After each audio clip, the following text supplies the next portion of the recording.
Today we're reading from Srimad Bhagavatam, Canto 10, Chapter 8, titled, Lord Krishna Shows the Universal Form.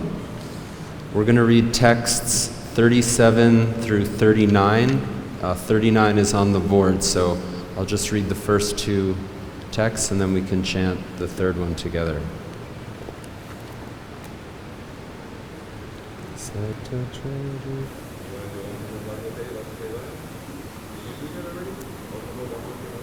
No, I was going to do that now, but thank you for reminding me. Om Namo Bhagavate Vasudevaya. Om Namo Bhagavate Vasudevaya. Om Namo Bhagavate Vasudevaya. Thank you so much for reminding me.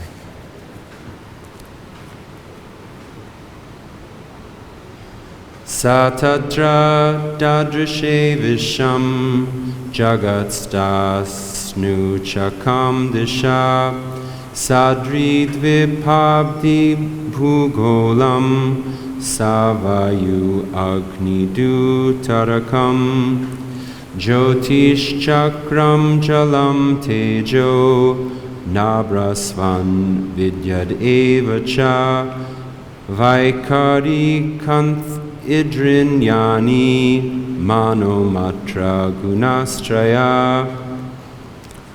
Now we'll chant text 39.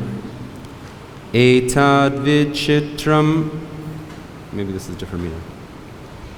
Etad-vichitram saha-jīva-kāla. Etad-vichitram saha-jīva-kāla. svabhāva-karmāśaya-liṅga-bhedam.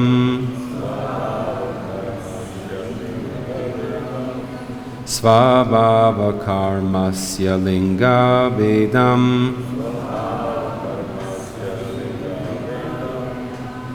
Sthāsnu vikṣya vidārita-āsye.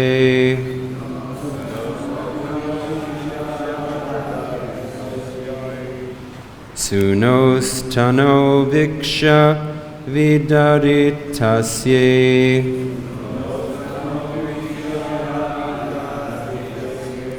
Rajam saha-ātmānam avapshankam.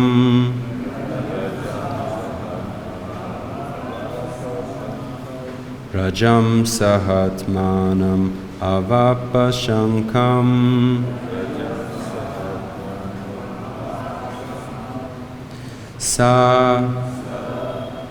We're reading the word for all the three verses. Mother Yashoda.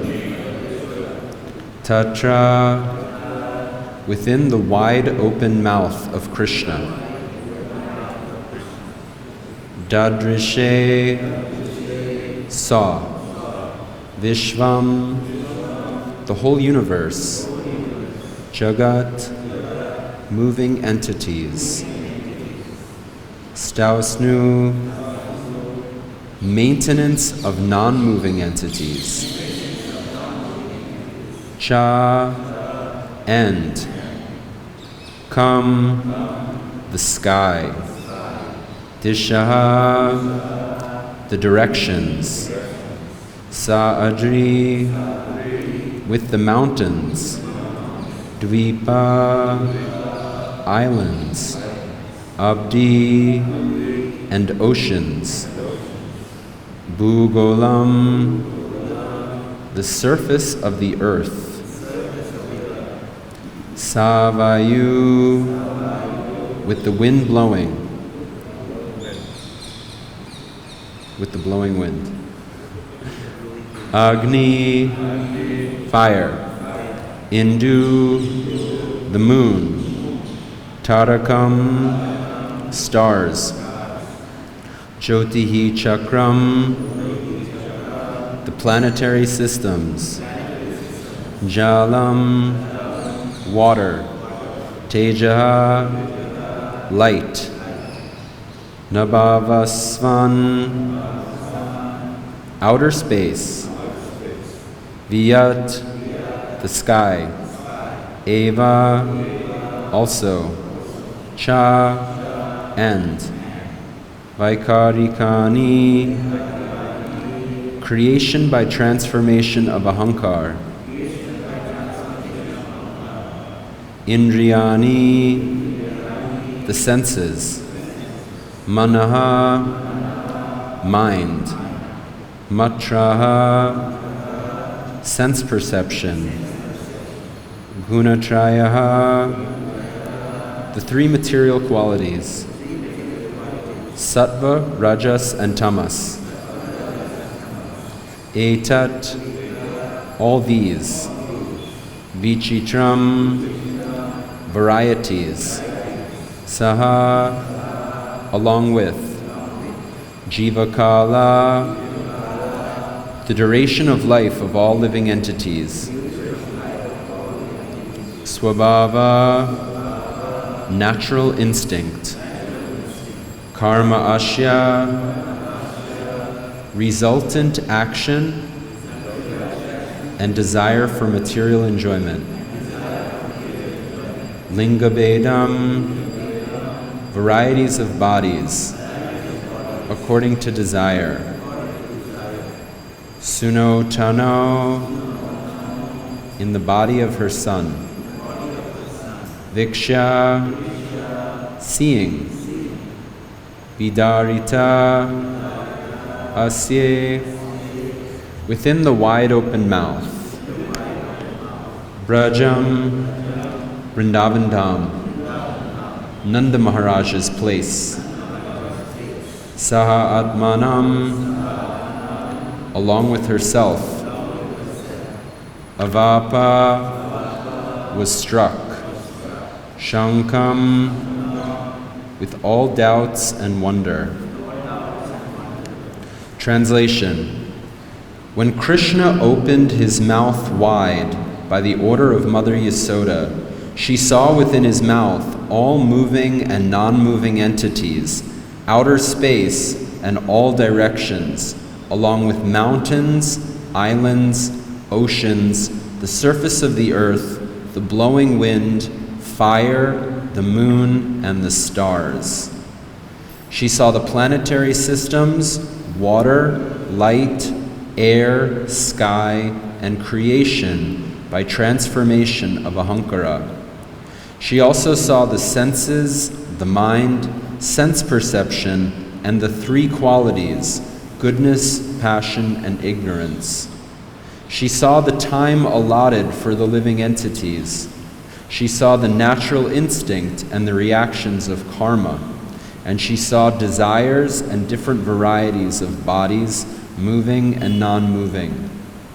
Seeing all these aspects of the cosmic manifestation, along with herself and Vṛndāvana-dhāma, she became doubtful and fearful of her son's nature. Purport by His Divine Grace Srila A.C. Bhaktivedanta Swami Srila Prabhupada. All the cosmic manifestations that exist on the gross and subtle elements, as well as the means of their agitation, the three gunas, the living entity, creation, maintenance, annihilation, and everything going on in the external energy of the Lord, all this comes from the Supreme Personality of Godhead, Govinda. Everything is within the control of the Supreme Personality of Godhead. This is also confirmed in Bhagavad-Gita 9:10. Mayad yakshena prakriti suyate sa characharam. Everything in the material nature, prakriti, works under his control. Because all these manifestations come from Govinda, they could all be visible within the mouth of Govinda. Quite astonishingly, Mother Yashoda was afraid because of intense maternal affection. She could not believe that within the mouth of her son such things could appear, yet she saw them, and therefore she was struck with wonder.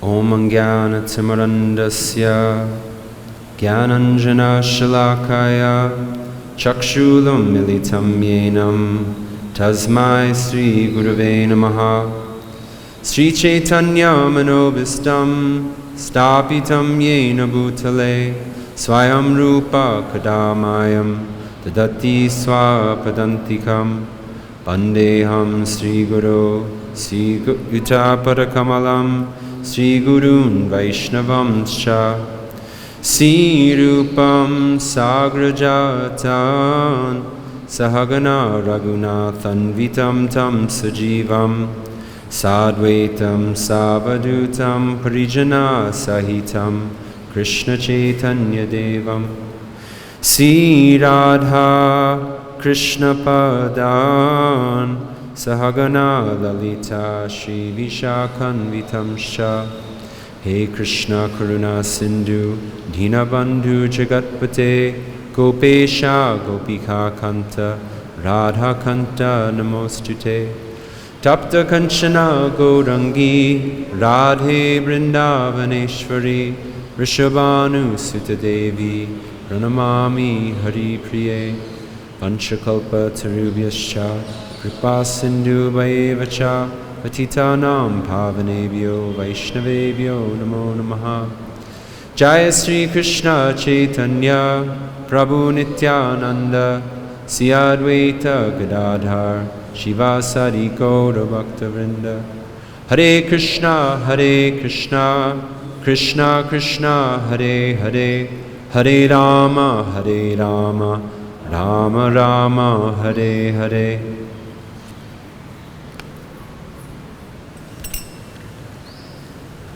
I'll read the translation again. It's long. So if you can, try to be attentive to hear about the vision that Mother Yasoda saw when Krishna opened his mouth after he was accused of eating clay. When Krishna opened his mouth wide by the order of Mother Yasoda, she saw within his mouth all moving and non-moving entities, outer space and all directions, along with mountains, islands, oceans, the surface of the earth, the blowing wind, fire, the moon and the stars. She saw the planetary systems, water, light, air, sky, and creation by transformation of ahankara. She also saw the senses, the mind, sense perception, and the three qualities, goodness, passion, and ignorance. She saw the time allotted for the living entities. She saw natural instinct and the reactions of karma. And she saw desires and different varieties of bodies, moving and non-moving. Seeing all these aspects of the cosmic manifestation, along with herself and Vṛndāvana-dhāma, she became doubtful and fearful of her son's nature. So Srila Prabhupada said that the 10th canto of Srimad Bhagavatam is like the smiling face of Krishna. Sisi Gornitai ki jai, Sisi Krishna Balaram ki jai, Shishi Radha Sham Sundar Lalita Vishakadevi ki jai. Srila Prabhupada said the 10th canto of Srimad Bhagavatam is like the smiling face of Krishna. And he said everyone is attracted to the smiling face of Krishna. Other cantos of Srimad Bhagavatam can be compared to other limbs of the personality of Godhead. This canto is compared to his face. This is a very high subject matter. I don't at all feel myself fit to speak on this. I beg the kind indulgence and mercy of all the devotees, especially our senior devotees. I'm embarrassed to speak in front of you. Hare Krishna. Srila Prabhupada starts his purport talking about the position of Krishna. All the cosmic manifestations that exist on the gross and subtle elements, as well as the means of their agitation, the three gunas, the living entity, creation, maintenance, annihilation, and everything going on in the external energy of the Lord, all this comes from the Supreme Personality of Godhead, Govinda. Brahma Samhita says, what is it? Ishvara Parama Krishna Satchit Ananda Vigraha Anadir Adir Govinda Sarva Karana Karanam. Krishna is the Ishvara, the Supreme Personality of Godhead. He has an eternal, transcendental, completely spiritual form. He is the origin of all. He has no other origin. He is the supreme cause of all causes.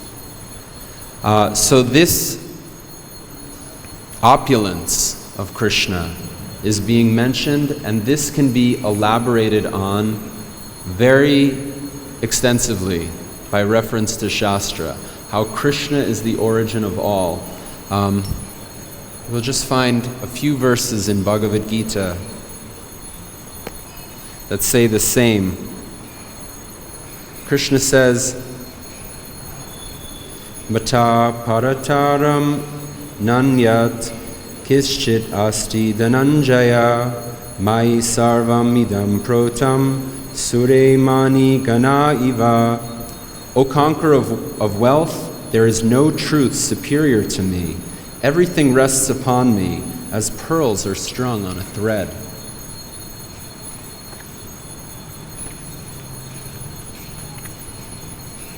Krishna says, Aham sarvasya prabhavo mata sarvam pravartate iti matva bhajante mam bhuta bhava samanvitaha.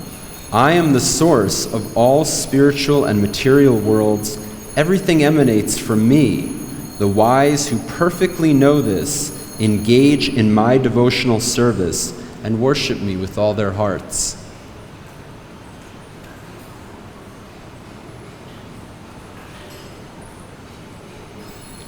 Arjuna, in the 11th chapter, when he has his vision of the universal form, Krishna reveals his universal form to Arjuna, and Arjuna expresses his own realizations. He says, you are the supreme primeval objective. You are the ultimate resting place of all this universe.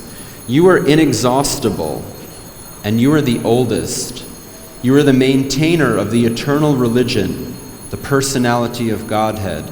This is my opinion. So again and again, our Shastra will confirm this same point. How Krishna is the Supreme Personality of Godhead, the cause of all causes. In Srila Prabhupada's own preaching, in this book, Life Comes from Life, Srila Prabhupada is talking about origin questions. He says, the scientists say that life begins from chemicals, but the real question is, where have the chemicals come from? The chemicals come from life, and this means that life has mystic powers. For example, an orange tree contains many oranges. Each orange contains chemicals, citric acid and others. So where have these chemicals come from? Obviously, they have come from the life within the tree. The scientists are missing the origin of the chemicals. They have started their investigation from the chemicals, but they cannot identify the origin of the chemicals. Right? So people try to say that life comes from matter or life comes from chemicals, but where have the chemicals come from? Chemicals come from the supreme life, God. Just as the living body of a man produces many chemicals, the supreme life, the supreme Lord, is producing all the chemicals found in the atmosphere, in the water, in humans, in animals, and in the earth. And that is called mystic power. Unless the mystic power of the Lord is accepted, There is no solution to the problem of the origin of life. So the non-devotees, the mental speculators, the materialistic people, for them, the question of the ultimate origin, what is the cause? It's a very complex question, and they will never find the conclusion about that. They can speculate on and on, but how will they find a conclusive answer to that? So we have a conclusive answer because we accept the Shastra. And like I said, that is confirmed again and again, that Krishna is the Supreme Personality of Godhead. There's a conversation that I remember. Srila Prabhupada had discussions with Shyamasundar Prabhu, Hayagriva Prabhu. They discussed Western philosophers. And there was one comment that I remember. Srila Prabhupada said, they were asking Prabhupada, how do you understand the arguments for the existence of God? The Western philosophers, they give various arguments. I don't remember all of them, but for example, one argument is the argument from design. That if you will look at the intricacies of nature, how things are formed in such a beautiful, incredible arrangement, you must understand there must be an intelligence that put this together. That's one argument that's given. There's an argument called the ontological argument, which means basically God exists by definition. The definition of God is that thing to which no greater thing can be conceived. And if we think what is the greatest thing, then that must be God. And if you say, well, we don't know if that exists, but I can conceive something greater than something that doesn't exist, something that exists is greater than something that doesn't exist. That's like something like the ontological argument. There's the argument of first causes. We see that things have a cause. And if you go back up the chain, what is the ultimate cause? So that cause must be God. So these are arguments that are there in Western philosophy. Of course, they're debated very intensely, and it's difficult to get a firm conclusion only on the basis of logic and argument. So they asked Srila Prabhupada, what do you think of these arguments? And Srila Prabhupada said, we respect those arguments. Those are good arguments. He said, but they have neglected the most important argument.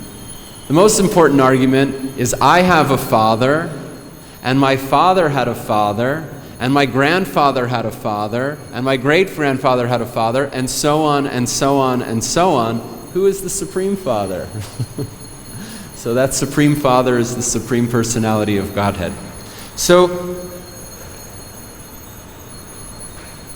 I just mean to bring this point up because Prabhupada discusses it in his purport. There's an analogy that's given when milk is boiled, especially in India. Like if there's a big pot of milk, sometimes they keep some straw in the milk, and maybe it's there so that the milk doesn't boil over, or maybe it's there because somehow some straw got in the milk from the cow. I'm not sure. But when you see that milk boiling, then mostly you're seeing milk, and occasionally you see the straw come to the surface. So in the pastimes of Krishna, in the Krishna Lila, we're seeing the milk of the beauty, the personal pastimes of Krishna, which show the sweetness of the personality of Godhead. The emphasis is on the beauty, the sweetness of Krishna. But occasionally, just like the straw sometimes comes up in the milk, so sometimes the opulence of Krishna is revealed. And so that's what we're seeing in this story of Mother Yasoda. This is an instance where like the straw has come to the surface, and we're seeing something about the opulence of Krishna. When Arjuna saw when Arjuna saw the universal form of Krishna, he immediately became reverential. His mood of devotion to Krishna changed. He had a mood of friendship with Krishna, and then when he started inquiring submissively from Krishna, then he took like the mood of a disciple. And when he saw that universal form, then you see a lot of reverence came to the consciousness of Arjuna. Even he apologized. I'm sorry that, if in our friendly dealings, if I've been overly familiar with you, I was not fully understanding your greatness. So here, in Vṛndāvana-dhāma, Mother Yashoda, she's also getting some experience of the universal form. She's seeing all the material elements, everything that the materialists are seeking. Everybody is struggling and aspiring for name and fame and wealth, position in this world. She's seeing all of that in her son. And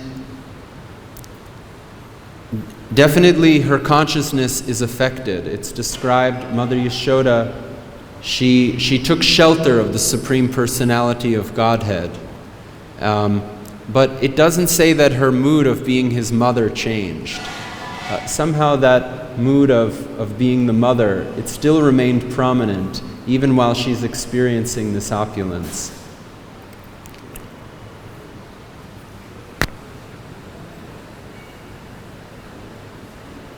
Quite astonishingly, Mother Yashoda was afraid because of intense maternal affection.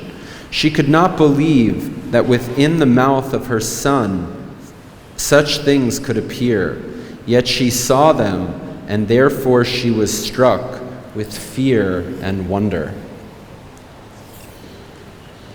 There's a reference to this story that comes up in Srila Prabhupada's Nectar of Devotion that's very wonderful. When the Nectar of Devotion, or the Bhakti Rasamrita Sindhu, describes the elements of rasa, there are several different elements, including the relationship, the transitory emotions that come to the devotee, the external stimuli that create the mood or the flavor of the rasa, and then there are voluntary signs of ecstasy. For example, if I'm experiencing something ecstatic, I may want to sing and to dance. So those are like voluntary symptoms of ecstasy. And here, it's the description of the involuntary symptoms of ecstasy. For example, if someone cries, or if their hairs stand on end, that's not something that you really will to do. Just the body naturally does those things in certain emotional states.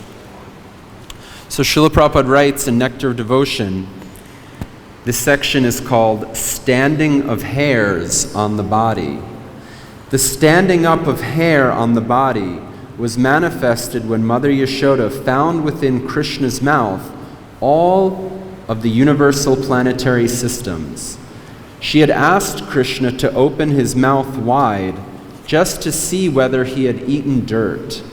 But when Krishna opened his mouth, she saw not only the entire earth, but also many other planets within his mouth. This caused a standing up of the hair on her body. When we sing the Guru Vastakam prayers, I'm going to forget it now. Mahaprabhu Kirtana Nitya Gita Paritramadyan Manasura Sena Romancha Kampa Srutaranga Bhajo Vande Guru Sri Charanarabindam. The spiritual master, his hairs can stand up on end in ecstasy. So Mother Yashoda is the example of that from Nectar of Devotion.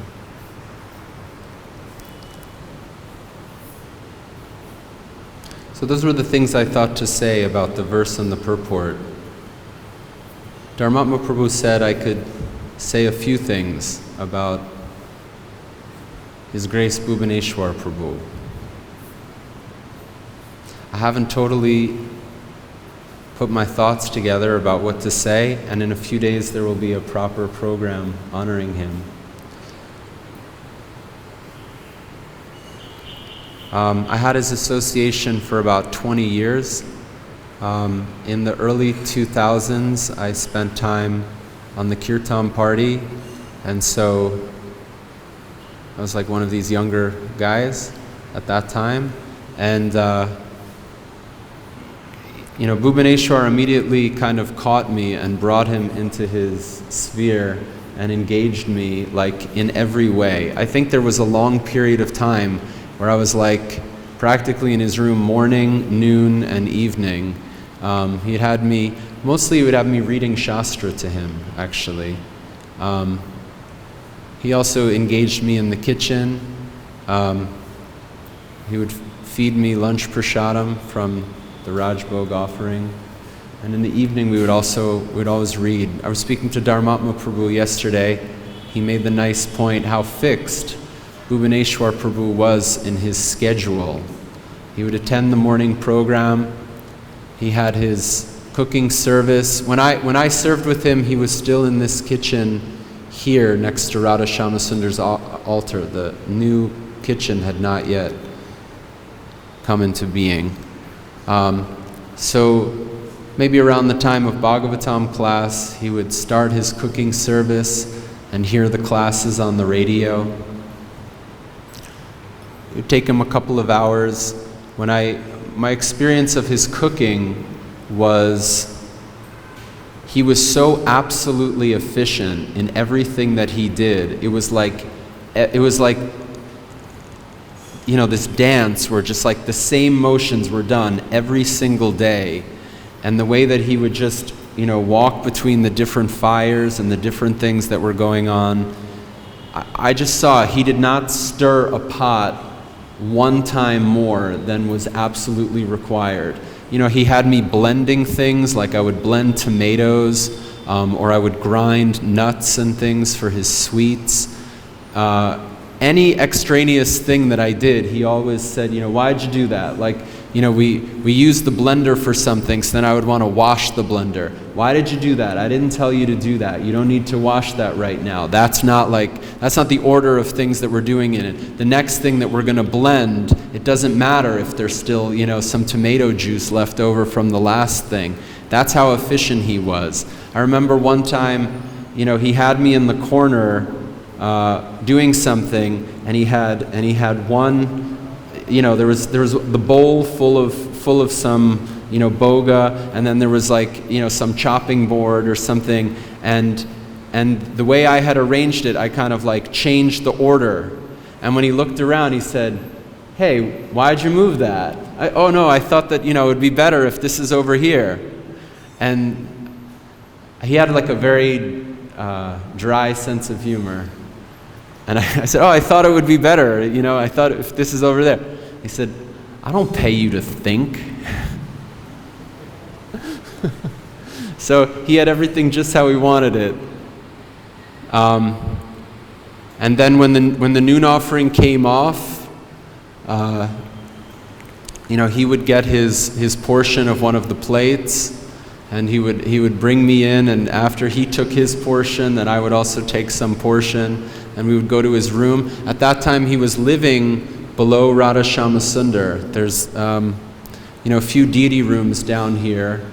I'm not sure how he lived there. I mean, how did he bathe and use the facilities? I'm not sure. But anyway, he lived downstairs in a room under the altar, and we would go there, take prasadam. His room was always very exciting because he was a very senior person, so many senior devotees would come. There were so many sannyasis and Prabhupada disciples, and he's just friends with them.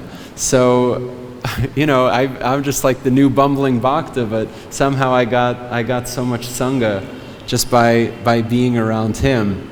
There were seniors that he fed. It was very wonderful. So we'd have guests that would come for prasadam. Then in the evening, again, we read. He was very fond of Chaitanya Bhagavat. I realized at one point, we must have gone through that book about 3.5 times, the whole thing. We read many cantos of Bhagavatam together. Krishna book, we read Krishna book so many times. Every time we would come to a new chapter of Krishna book, Mother Yashoda binds Lord Krishna, or whatever it was, he would always say, "That's my favorite story."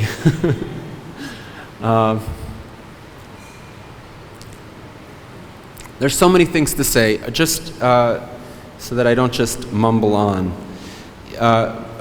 Bhubaneshwar Prabhu, very simple. He never really got so much into technology.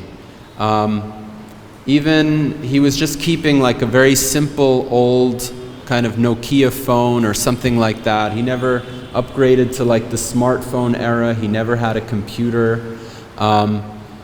He just needed the technology so that it was easy for him to hear lectures and classes. That was important. So to have a good radio, to have some kind of, there were different like MP3 technology. At one point, some years ago, I got him like an MP3 CD player. That was like the cutting edge thing. You'd have the CDs full of MP3s. Anyway, so he needed that type of technology, but other than that, he would always, or many times, he asked me, like when it came time to Vyasa Puja or Srila Prabhupada's disappearance, he would just write in his own hand something on a piece of paper, and he asked me to type it up and then print it out, and then it would be given maybe to Panchagoda Prabhu or to another person at those festivals to read the printout, because he usually had his cooking service at that time. So I was just looking, I found just a very beautiful offering from Bhubaneshwar Prabhu. I think this was Vyasa Puja from 2016. His offerings, they were so simple, but they just had such a genuine purity to them. And I just read this again yesterday and thought it was very beautiful. So I thought to share this just as a way of hearing kind of the heart of Bhubaneshwar Prabhu. Dear Srila Prabhupada, please accept my humble obeisances. We were aimlessly wandering in the material world until we came in contact with the Krishna consciousness movement. By your divine grace, we were very happy to have found a lifestyle of simple living and high thinking. Immediately, we followed the 4 principles and started chanting 16 rounds of the Maha Mantra every day. By your mercy, we saw you at the greeting of the deities. At that time, the thought came that you were not an ordinary man. You had an effulgence glowing like the sun. We listened to your lecture, but it was hard to grasp because of your accent. But after some time of hearing, it became more clear. Since then, we have always felt grateful that we didn't have to compete in the rat race of modern society. Due to past credit, we came to Vṛndāvan to serve the deities at Krishna Balaram Mandir in the late 80s and have been here since. Most people in this world are wasting their human form, willingly drinking poison. So let us always be your faithful servant. Gopi Bhartor Parakamalayor Das Das Anudas. Even at an advanced age, we are still active, doing seva, cooking, kirtan, and preaching. May my fly-like life always be engaged in your service up to my last breath, so as to hopefully not have to take birth again. May we develop pure love for Sri Sri Radha and Krishna and make our human life successful. We pray that you be pleased by our efforts. Yasya prasada bhagavat prasado. Without the mercy of the pure devotee, no one can get the mercy of Krishna. Hare Krishna, your servant Bhubaneshwar Das. So maybe we'll leave it there if there's any comments or questions about anything.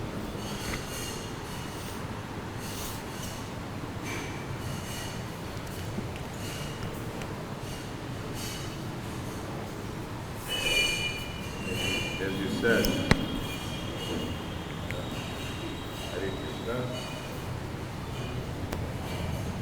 Anyway, you're mentioning how Bhuvaneshwar would like to hear Krishna book and all the other pastimes, and even though it's so, I say, mystical and cosmic, Bhuvaneshwar in his own simple way just really relished it and enjoyed it, not that, to analyze. He often asks simple questions as well, even though he knows the subject matter.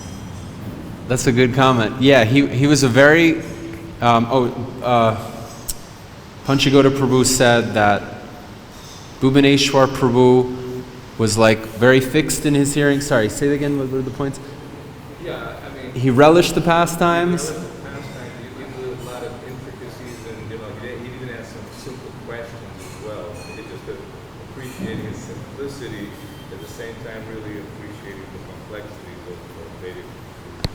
He would hear the pastimes in a simple way. God, I'm not going to do a good job repeating what you said. But the point the Panchagoda Prabhu made is very good. Even sometimes the pastimes of Krishna are very complex, and there can be a lot of complex things to discuss. Bhuvaneshwar Prabhu's approach was very simple. He would just hear things very, very simple. I remember several times people would come into the room and they were kind of like a new person, and they didn't really have a feeling for like the mood or the attitude of Bhuvaneshwar. He was just like hearing in a really simple way. And I remember, sometimes a guy would come in the room and he'd have all kinds of like difficult questions and, well, what about this? And, made it kind of all complex. And Bhuvaneshwar, I don't want to imitate him, but, the way he'd sit in the chair and he kind of, with his face, he would kind of like look at the guy and kind of stare at him, and they would look back at me, and then he would kind of stare at the guy, and it would just kind of be in silence, but it said everything. It was like, relax, man, don't be so complicated, like we're just hearing the stories right now, So he was very, very good listener. Sometimes I'd be reading something, and then he'd mention something, that had come like one or two paragraphs before. And he'd, read that again.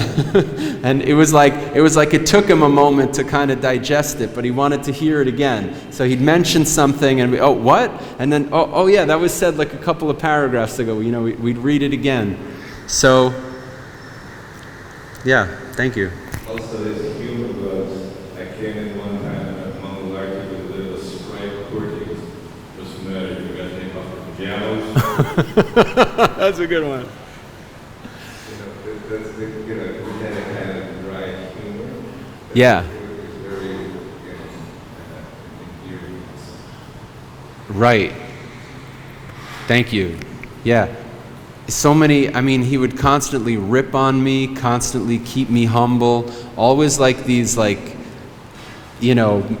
jabs and like pricks into, the way he would see things, the way he would say things, are you in Maya? Are you in the modes? Time to get out of the modes. He called me in America regularly. He's still in Maya. I never got out of it. In the japa time, he'd say, hey, how many rounds did you finish? And if the number wasn't that high, maybe it's like 6:30, 6:45, I did 7 rounds. Oh, what's going on? You're spacing out. Why are you spacing out? There's anyway, maybe we should save. At one point glasses in America is a very expensive thing. It's easy to spend like $150, $200, maybe more now, I don't know. And so if the monkeys steal them, it's like such a loss. It's such a nasty thing. And so, but here in India, one of the glories of India is glasses are so cheap. I remember I used to, fill out my prescription with like these 250 rupee glasses. And so at a certain point I was walking around with these real kind of like nerdy old school, glasses that I got for like 250 rupees in Loy Bazaar. And Bhuvaneshwar just looked at me, he's like, well, you're never going to get married walking around in those. So anyway, maybe we'll leave it there. Guru Krishna told me, he said, Bhuvaneshwar, better you stay in Vṛndāvana, no one will marry you anyway. Better you stay around in Vṛndāvana, no one will marry you anyway. And Guru, you remember that, he said, there was always a man in Guru Krishna in a funny way, though. He made that joke.